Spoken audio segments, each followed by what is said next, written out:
नमस्ते। आप नोबेल पुरस्कार विजेता रवींद्रनाथ टैगोर द्वारा लिखित कहानी संपत्ति समर्पण सुनने जा रहे हैं। संपत्ति समर्पण पहला परिच्छेद। वृंदावन कुंडू महाक्रुद्ध होकर अपने बाप के पास आया और बोला, मैं अभी चला। बाप यज्ञनाथ कुंडू ने कहा, बेटा अकृतज्ञ, बचपन से तुझे खिलाने पिलाने में जो व्यय हुआ है उसे चुकाने का नाम नहीं है, और ऊपर से तेज दिखा रहा है। यज्ञनाथ के घर में जैसा खान पान का नियम था उसमें बहुत ज्यादा खर्च हुआ हो ऐसा नहीं है। प्राचीन काल के ऋषि आहार और वस्त्र के संबंध में असंभव कम खर्च में जीवन निर्वाह करते थे। यज्ञनाथ के व्यवहार से प्रकट होता था कि वेशभूषा और खान पान में उनका भी वैसा ही उच्च आदर्श था। वे पूर्ण सिद्धि प्राप्त नहीं कर सके थे। वो कुछ हद तक आधुनिक समाज के दोष के कारण और कुछ शरीर रक्षा के संबंध में प्रकृति के कुछ अन्यायपूर्ण नियमों के अनुरोध से। बेटा जब तक अविवाहित था तब तक सह लिया, लेकिन विवाह के बाद से खाने पहनने के संबंध में पिता के अत्यंत विशुद्ध आदर्श के साथ बेटे के आदर्श का मतभेद होने लगा। देखा गया कि बेटे का आदर्श क्रमशः आध्यात्मिक से ज्यादा आधिभौतिक की ओर जा रहा है। सर्दी गर्मी, भूख प्यास से व्याकुल पार्थिव समाज के अनुकरण में कपड़ों का घेरा और आहार की मात्रा उत्तरोत्तर बढ़ती ही गई। इस विषय में पिता पुत्र में अक्सर कहासुनी होने लगी।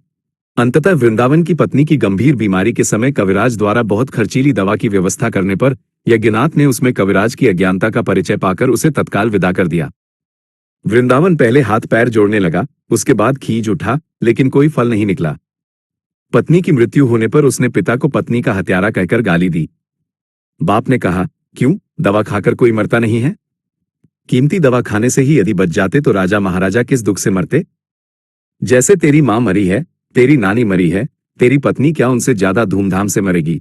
वास्तव में यदि शोक में अंधा न होकर वृंदावन स्थिर मन से विचार करता तो उसे इस बात से बहुत सांत्वना मिलती।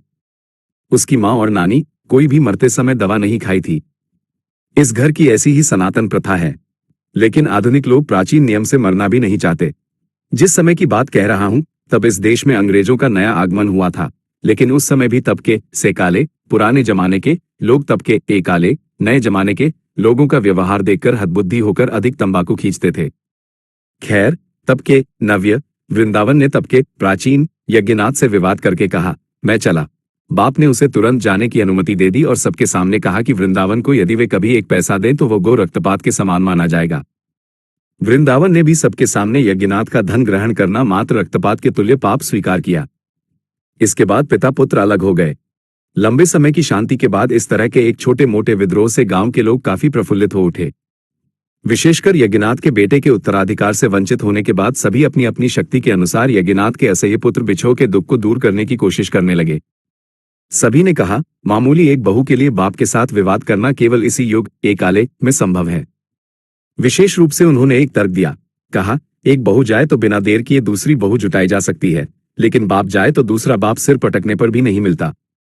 तर्क बहुत पक्का था, इसमें संदेह नहीं, लेकिन मेरा विश्वास है कि वृंदावन जैसा बेटा ये तर्क सुनता तो अनुतप्त होने के बजाय कुछ हद तक आश्वस्त ही होता। वृंदावन की विदाई के समय उसके पिता को अधिक मनकष्ट हुआ हो ऐसा बोध नहीं होता। वृंदावन के जाने से एक तो व्यय कम हुआ, ऊपर से यज्ञनाथ का एक बड़ा डर दूर हुआ। वृंदावन कब उन्हें जहर खिलाकर मार डाले यह आशंका उन्हें हमेशा बनी रहती थी। जो अल्प आहार था उसके साथ विष की कल्पना सदा जुड़ी रहती थी।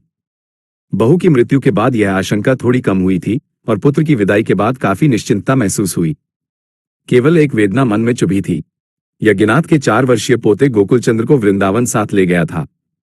गोकुल के खाने पहनने का खर्च अपेक्षाकृत कम था, इसलिए उसके प्रति यज्ञनाथ का स्नेह काफी हद तक निष्कंटक था। फिर भी वृंदावन जब उसे ले ही गया तब अकृत्रिम शोक के बीच भी यज्ञनाथ के मन में एक पल के लिए जमा खर्च का हिसाब उदय हुआ था। दोनों के चले जाने से महीने में कितना खर्च कम होता है और साल में कितना बैठता है, और जो पैसा बचता है वो कितने रुपए का ब्याज है। लेकिन फिर भी शून्य घर में गोकुलचंद्र का उपद्रव न रहने से घर में रहना कठिन हो गया। आजकल यज्ञनाथ की ऐसी मुश्किल हुई है कि पूजा के समय कोई बाधा नहीं डालता, खाने के समय कोई छीनकर नहीं खाता, हिसाब लिखते समय दवात इंकपॉट लेकर भागे ऐसा कोई योग्य व्यक्ति नहीं है। बिना किसी उपद्रव के स्नान भोजन संपन्न करके उनका चित्त व्याकुल होने लगा। उन्हें लगा जैसे मृत्यु के बाद ही लोग ऐसी उपद्रवहीन शून्यता प्राप्त करते हैं। विशेषकर बिस्तर और कांथा गुदड़ी पर उनके पोते द्वारा किए गए छेद और बैठने की चटाई पर उस कलाकार द्वारा अंकित स्याही के निशान देखकर उनका हृदय और अशांत हो उठता। उस अमर्यादित बालक ने 2 साल के भीतर ही पहनने की धोती को पूरी तरह अनुपयोगी बना दिया था, इसलिए उसने दादा से बहुत डांट सही थी। अब उसके शयन कक्ष में उस 100 गांठों वाले गंदे परित्यक्त कपड़े के टुकड़े को देखकर उनकी आंखें भर आईं। उन्होंने उसे बत्ती बनाने या किसी अन्य घरेलू उपयोग में न लगाकर यत्नपूर्वक संदूक में रख दिया और मन ही मन प्रतिज्ञा की कि यदि गोकुल वापस आता है और साल में एक धोती भी खराब करता है तो भी वे उसे नहीं डांटेंगे। लेकिन गोकुल वापस नहीं आया और यज्ञनाथ की उम्र जैसे पहले की अपेक्षा बहुत जल्दी जल्दी बढ़ने लगी और शून्य घर प्रतिदिन और शून्य होता गया। यज्ञनाथ अब घर में स्थिर नहीं रह सकते। यहां तक कि दोपहर में जब सभी संभ्रांत लोग भोजन के बाद निद्रा सुख लेते हैं, यज्ञनाथ हाथ में हुक्का लिए मोहल्ले मोहल्ले घूमते फिरते हैं। उनके इस मौन दोपहर के भ्रमण के समय रास्ते के बच्चे खेल छोड़कर सुरक्षित स्थानों पर भाग जाते और उनकी मितव्ययिता के संबंध में स्थानीय कवि द्वारा रचित विभिन्न छंदबद्ध रचनाओं को जोर जोर से सुनाते। कहीं भोजन में बाधा न पड़ जाए, इसलिए उनके पिता द्वारा दिया गया नाम लेने का साहस कोई नहीं करता था, इसलिए सभी स्वेच्छा से उनका नया नामकरण करते थे। बूढ़े उन्हें यज्ञनाश कहते थे, लेकिन बच्चे उन्हें क्यों चामचिके, चमगादड़ कहकर बुलाते थे, इसका स्पष्ट कारण नहीं मिलता। शायद उनकी रक्तहीन पतली त्वचा के साथ उस खेचर पक्षी की कोई शारीरिक समानता थी। दूसरा परिच्छेद। एक दिन इसी तरह आम के पेड़ों की शीतल छाया वाले गांव के रास्ते पर यज्ञनाथ दोपहर में टहल रहे थे। उन्होंने देखा कि एक अपरिचित बालक गांव के बच्चों का सरदार बनकर एक बिल्कुल नए उपद्रव का रास्ता दिखा रहा है। अन्य बालक उसके चरित्र के बल और कल्पना की नवीनता से अभिभूत होकर तन मन से उसके वश में हो गए हैं। अन्य बालक वृद्ध को देखकर जिस तरह खेल बंद कर देते थे, उसने वैसा न करके झट से आकर यज्ञनाथ के शरीर के पास अपनी चादर झाड़ दी और एक बंधन मुक्त गिरगिट चादर से कूदकर उनके शरीर के ऊपर से भागते हुए जंगल की ओर चला गया। अचानक हुए डर से वृद्ध का सारा शरीर रोमांचित हो उठा। बच्चों के बीच एक बड़ा आनंद का कोलाहल मच गया। थोड़ी ही दूर और जाने पर यज्ञनाथ के कंधे से अचानक उनका गमछा गायब हो गया और उस अपरिचित बालक के सिर पर पगड़ी का आकार ले लिया। इस अज्ञात बालक से इस प्रकार के नए ढंग का शिष्टाचार प्राप्त करके यज्ञनाथ बहुत प्रसन्न हुए। किसी बालक से ऐसी बेझिझक आत्मीयता उन्हें बहुत दिनों से नहीं मिली थी।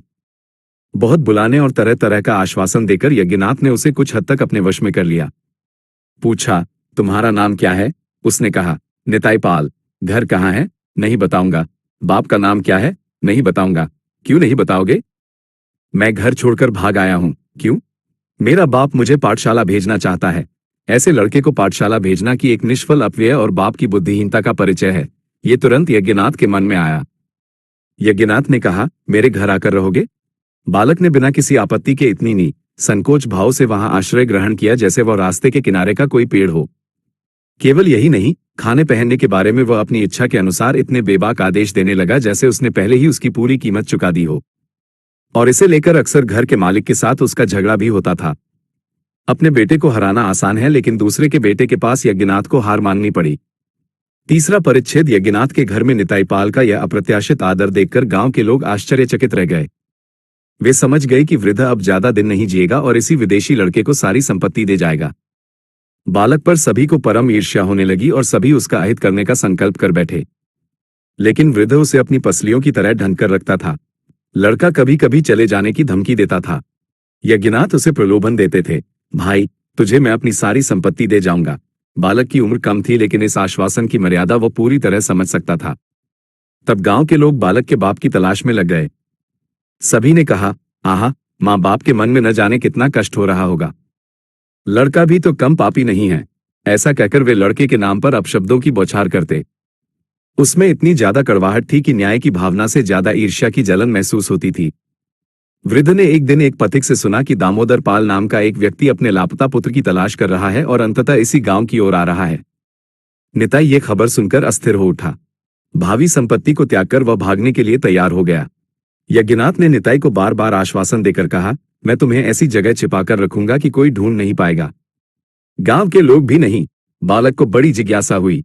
कहा, कहाँ? दिखाओ ना। यज्ञनाथ ने कहा, अभी दिखाने जाऊंगा तो सब पता चल जाएगा। रात को दिखाऊंगा। निताई इस नए रहस्य की खोज के आश्वासन से उत्साहित हो उठा। उसने मन ही मन संकल्प किया कि बाप के असफल होकर चले जाने के बाद वह बच्चों के साथ शर्त लगाकर लुका छिपी खेलेगा। कोई ढूंढ नहीं पाएगा, बड़ा मजा आएगा। बाप आकर सारा देश छान मारेगा और कहीं उसका पता नहीं पाएगा। यह भी बहुत कौतुकपूर्ण होगा। दोपहर में यज्ञनाथ बालक को घर में बंद करके कहीं बाहर चले गए। लौटने पर निताई ने उन्हें सवालों से परेशान कर दिया। शाम होते ही कहा, चलो। यज्ञनाथ ने कहा, अभी रात नहीं हुई। निताई ने फिर कहा, रात हो गई है दादा, चलो। यज्ञनाथ बोले, अभी मोहल्ले के लोग सोए नहीं हैं। निताई ने एक क्षण प्रतीक्षा करके ही कहा, अब सो गए हैं, चलो। रात बढ़ने लगी। नींद से भरा निताई बड़ी मुश्किल से अपनी नींद रोकने की कोशिश करते हुए भी बैठे बैठे ऊँघने लगा। रात के दोपहर होने पर यज्ञनाथ निताई का हाथ पकड़कर सोए हुए गांव के अंधेरे रास्ते पर निकले। और कोई शब्द नहीं था, बस रह रहकर कुत्ते भौंक उठते और उस शब्द में पास और दूर के जितने भी कुत्ते थे सब स्वर मिला देते। कभी कभी कोई रात का पक्षी पैरों की आहट से डरकर झट से जंगल के बीच उड़ जाता। निताई ने डर के मारे यज्ञनाथ का हाथ मजबूती से पकड़ लिया। कई मैदानों को पार कर अंततः एक जंगल के बीच एक देवताविहीन टूटे हुए मंदिर में दोनों पहुंचे। निताई ने थोड़े दुखी स्वर में कहा, यहां? जैसा उसने सोचा था वैसा कुछ भी नहीं था। इसमें कोई रहस्य नहीं था। पिता का घर छोड़ने के बाद उसे ऐसे पुराने मंदिरों में कभी कभी रात बितानी पड़ी थी। हालांकि यह जगह लुकाछिपी के लिए बुरी नहीं थी, फिर भी यहां से खोज निकालना बहुत कठिन नहीं था। यज्ञनाथ ने मंदिर के बीच से पत्थर का एक टुकड़ा हटाया। बालक ने देखा कि नीचे एक कमरे जैसा है और वहां दीपक जल रहा है। देखकर उसे अत्यंत आश्चर्य और जिज्ञासा हुई, साथ ही डर भी लगने लगा। एक सीढ़ी के सहारे यज्ञनाथ नीचे उतर गए। उनके पीछे निताई भी डरते डरते उतरा। नीचे जाकर देखा, चारों ओर पीतल के कलश हैं, बीच में एक आसन और उसके सामने सिंदूर, चंदन, फूलों की माला और पूजा की सामग्री है। बालक ने अपनी जिज्ञासा शांत करने के लिए देखा तो घड़ों में केवल रुपए और मोहरें थी। यज्ञनाथ ने कहा, निताई, मैंने कहा था कि मैं अपने सारे पैसे तुम्हें दे दूंगा। मेरे पास और कुछ नहीं है, बस ये कुछ घड़े ही मेरी जमा पूंजी हैं। आज मैं ये सब तुम्हारे हाथ में दे दूंगा। बालक उछलकर बोला, सारा? इसका एक भी रुपया तुम नहीं लोगे? यदि लूं तो मेरे हाथ में कोड़ हो जाए। लेकिन एक बात है, यदि कभी मेरा लापता पोता गोकुलचंद्र या उसका बेटा या उसका पोता या उसका पड़पोता या उसके वंश का कोई आए तो उसे ये सारे पैसे गिनकर देने होंगे। बालक ने सोचा, यज्ञनाथ पागल हो गए हैं।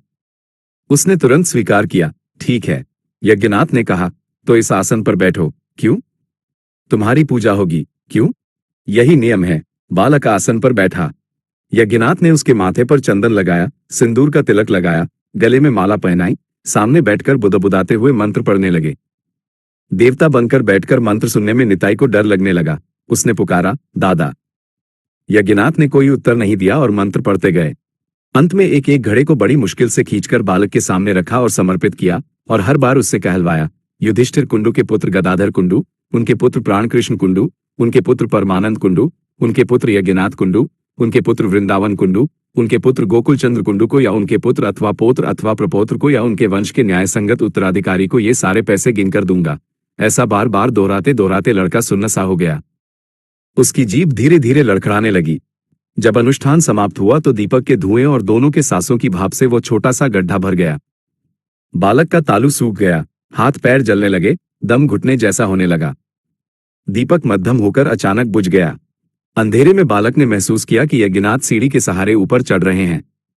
व्याकुल होकर उसने कहा, दादा, कहाँ जा रहे हो? यज्ञनाथ ने कहा, मैं चला। तू यहां रह, तुझे अब कोई नहीं ढूंढ पाएगा। लेकिन याद रखना, यज्ञनाथ का पोता, वृंदावन का पुत्र गोकुलचंद्र। ऐसा कहकर ऊपर चढ़ते ही उन्होंने सीढ़ी हटा ली। बालक ने घुटती हुई आवाज में बड़ी मुश्किल से कहा, दादा, मैं पापा के पास जाऊंगा। यज्ञनाथ ने छेद पर पत्थर रख दिया और कान लगाकर सुना। निताई ने एक बार फिर रोंदे हुए गले से पुकारा, पापा। उसके बाद गिरने की एक आवाज हुई, फिर और कोई शब्द नहीं सुनाई दिया। यज्ञनाथ इस तरह यक्ष के हाथ में धन सौंपकर उस पत्थर के टुकड़े पर मिट्टी डालने लगे। उसके ऊपर टूटे मंदिर की ईंटें और रेत का ढेर लगा दिया। उसके ऊपर घास की परतें बिछाई और जंगली झाड़ियां लगा दी। रात लगभग खत्म होने को थी लेकिन वे उस स्थान से हिल नहीं पाए। रह रहकर वे मिट्टी पर कान लगाकर सुनने लगते। ऐसा लगने लगा जैसे बहुत दूर से पृथ्वी की अतल गहराइयों से एक रोने की आवाज उठ रही है। लगा जैसे रात का आकाश उसी एक शब्द से भर गया है। पृथ्वी के सारे सोए हुए लोग जैसे उस आवाज से बिस्तर पर जाकर कान लगाए बैठे हैं। वृद्ध अस्थिर होकर बस मिट्टी पर मिट्टी डाले जा रहे हैं, जैसे इस तरह वे किसी तरह पृथ्वी का मुंह बंद कर देना चाहते हों। वो कौन पुकारता है, पापा? वृद्ध मिट्टी पर आघात करके कहता है, चुप रह, सब सुन लेंगे। फिर कौन पुकारता है, पापा? देखा कि धूप निकल आई है।